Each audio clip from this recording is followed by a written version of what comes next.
रेत के दामों में हुए बेतहाशा वृद्धि के कारण मध्यम वर्गीय लोगों के गृह निर्माण में लगा ग्रहण। कार्यकारिणी अध्यक्ष चांद खान। भारतीय राष्ट्रीय कांग्रेस पिछड़ा वर्ग कार्यकारिणी अध्यक्ष जिला इकाई सीधी के चांद खान ने आज मीडिया को जानकारी देते हुए बताया कि जिस तरह से रेत के दामों में बेतहाशा इजाफा हुआ है, ऐसे में मध्यम वर्गीय लोगों का जीना मुहाल हो गया है।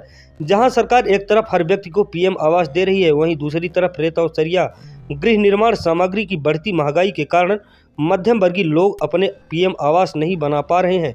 अगर बात की जाए सीधी जिले के आदर्श ग्राम करवाही की, जो सांसद महोदय के अथक प्रयास से यह आदर्श ग्राम बना है और कहा जाता है कि सर्व सुविधा युक्त आदर्श ग्राम है, वहां की जमीनी हकीकत बताते हुए चांद खान ने कहा कि ग्राम पंचायत के अंदर कई ऐसे विकास कार्य जो सिर्फ कागजों में हुए हैं, जो कि धरातल पर दिखाई नहीं दे रहे हैं।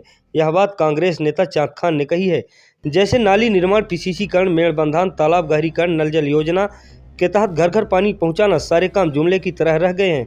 ना तो स्वच्छता अभियान के तहत किसी के घर में शौचालय निर्माण हुआ है, यदि किसी के घर में हुआ भी है तो अच्छे तरीके से नहीं बना है। वहाँ के लोग शौच की बजाय जलाऊ लकड़ी गोईठा रखा करते हैं। आइए सुनाते हैं ग्राम करवाही की जमीनी हकीकत, वहाँ के रहने वाले अजीबोगरीब नेता चांद खान की जुबानी। सीधी से जिला संवाददाता पुष्पेंद्र विश्वकर्मा के साथ। मेरा नाम सर चांद खान है। मेरा ग्राम आदर्श ग्राम करवाही है। यह बताइए कि अपना के करवाही आदर्श ग्राम मावत है, अपना ग्रामीणन की समस्या कुछ बताइए कि कौन समस्या है ग्रामीण जनन का लेके। सर अभी तो 5 तारीख से हमको प्रभार मिला है। फिलहाल में दौड़ा में रहा। फिलहाल में जब तक जहाँ तक है तो 20-25 गांव में गया तो मुझे एक मुद्दा गरीब लोग जरूर दिए, सामने आया उनकी परेशानी। मुद्दा क्या, उनकी एक दुख भरी बड़ी कहानी है।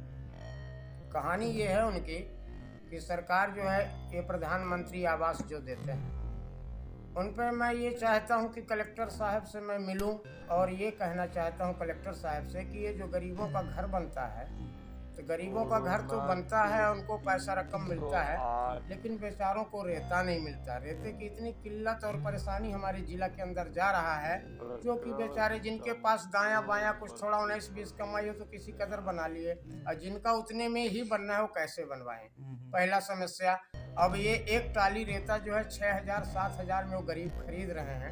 एक तो मिल नहीं रहा, पहली बात तो मिल भी नहीं रहा है ना।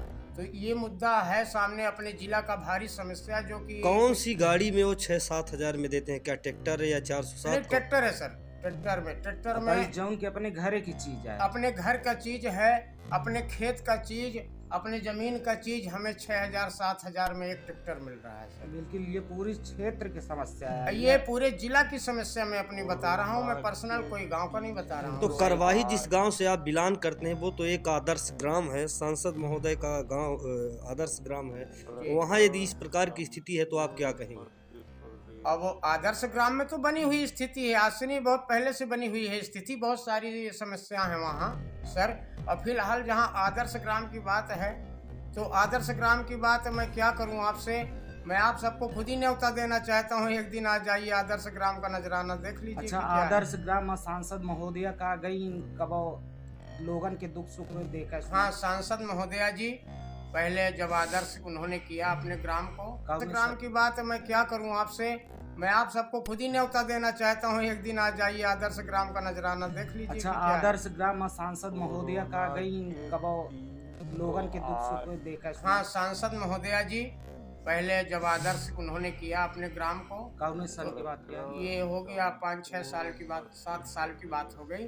तो जब उन्होंने आदर्श किया तो वहाँ पे एक से चौपाल, एक से कार्यक्रम हुए, ज्ञान सिंह मंत्री वगैरह आए, सब कोई आए और दीदी जाती रही बराबर।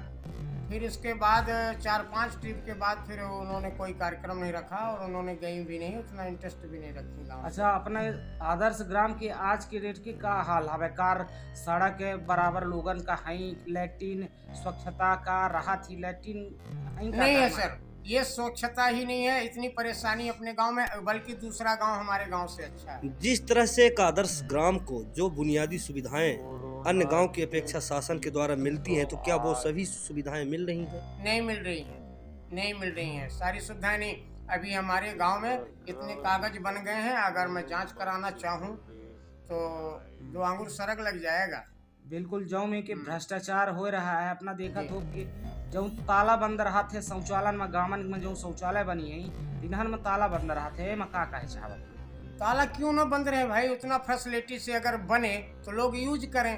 अब वो ऐसे खंडहर बना के रख दिया गया है तो टोपरी नहीं रखेंगे, ऊपरी नहीं रखेंगे तो उसमें रखेंगे बिल्कुल क्या? कहूँ पावागा कि लेट्रिन के टैंक तक नहीं है। नहीं है, न तो टैंक है, किसी का बन गया है तो किसी में खिड़की दरवाजा नहीं, किसी का गड्ढा नहीं है, सब आधा अधूरा सब पड़ा हुआ है। तो रेत समस्या को लेकर अब आगे आपका क्या कहना है? क्या मैं आप शासन रेत प्रशासन समस्या से को क्या लेकर के और मैं ये अभी कलेक्टर साहब से मैं बैठक करूंगा, मिलूंगा उनसे और ये रिक्वेस्ट करूंगा और विनती आरजू अपनी मिन्नत उनसे मांगूंगा कि ये जो हमारे गांव देश की समस्या, जिला की समस्या है, तो गरीबों के हित के लिए हर पंचायत में ऐसा एक संविधान या कानून अपना नियम लागू कर दें कि जिसका प्रधानमंत्री आवास बनता हो उनको रेता दिया जाए। क्यों हितग्राही पैसा क्यों न दे, और थोड़ा हिसाब से उनका रेट रखा जाए ताकि वो बेचारे ले सकें और दे सकें। क्या जितने रेत इस समय निकल रहे हैं तो रॉयल्टी